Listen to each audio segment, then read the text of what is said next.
ರಾಜಕೀಯದ ಬೆಳವಣಿಗೆಗಳಾಗಿದ್ದಾವೆ. ಅದಕ್ಕೂ ಒಂದು ಕಾಲ ಬರುತ್ತೆ, ಅದಕ್ಕೂ ಕಾಲ ಬರುತ್ತೆ. ನನಗೆ ನೋವೆಲ್ಲ ಆಯಿತು ನನ್ನ ಕುಟುಂಬದ ಬಗ್ಗೆ. ಇವತ್ತೇನು ನಡೀತಾ ಇದೆ ಪಾಪ, ನಾನು ಕುಟುಂಬ ಅಂತ ಹೇಳಿದ್ರೆ, ನಾನು ಕುಟುಂಬ ಅಂದರೆ ನಾನು ನಿಖಿಲ್ ಅನಿತಾ ಅಂತ ಹೇಳಿದೆ ಅಂತೇಳಿ ಅದಕ್ಕೂ ಪ್ರಚಾರ ನಡೆದೋಯ್ತು. ನಮ್ಮ ಕುಟುಂಬದಲ್ಲಿ ನಾವು ಬೇರೆ ಇದ್ದೇವೆ, ಎಲ್ಲರ ಅವ್ರವ್ರ ವ್ಯವಹಾರ ಅವ್ರು ಮಾಡ್ಕೊತಾರೆ. ಆ ಹಿನ್ನೆಲೆಯಲ್ಲಿ ಹೇಳಿದ್ರೆ ಅದಕ್ಕೂ ನನ್ನ ಮೇಲೆ ಟೀಕೆ ಮಾಡಿದ್ರು.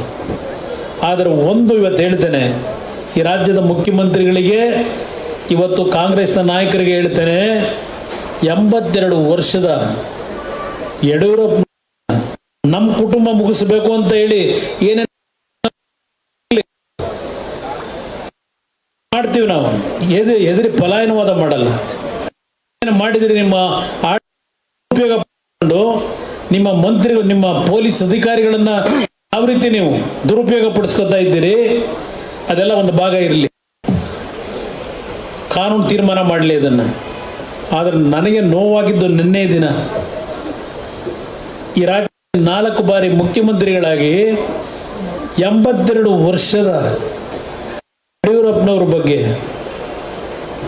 ಯಾವ ಕುತಂತ್ರ ನಡೆಸ್ಕೊಂಡು ನೀವು ಅರೆಸ್ಟ್ ಮಾಡಬೇಕು ಅಂತೇಳಿ ಅವ್ರ ಮೇಲೆ ಕೈ ಹಾಕಿದ್ದೀರಿ.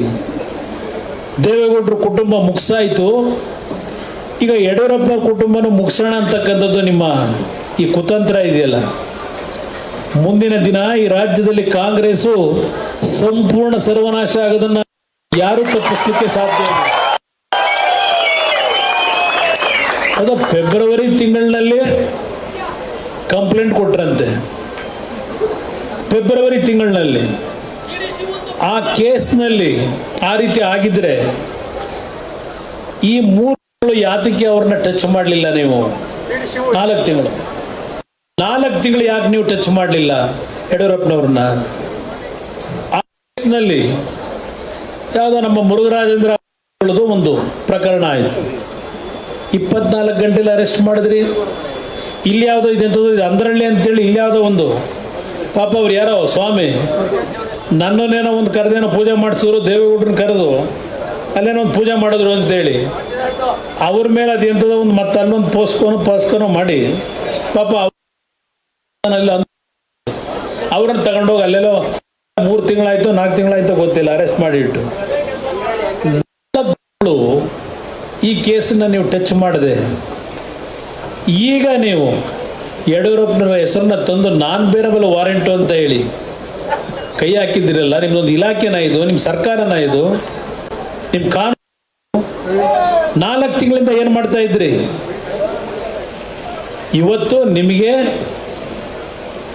ಯಾವೊಂದು JDS BJPಯ ಮೈತ್ರಿಯಿಂದ ಈ ನಾಡಿನ ಜನತೆ ಇವತ್ತು ಕಾಂಗ್ರೆಸ್ನ ಮುಗಿಸ್ತಕ್ಕಂಥ ತೀರ್ಮಾನ ಮಾಡಿದ್ದಾರೆ.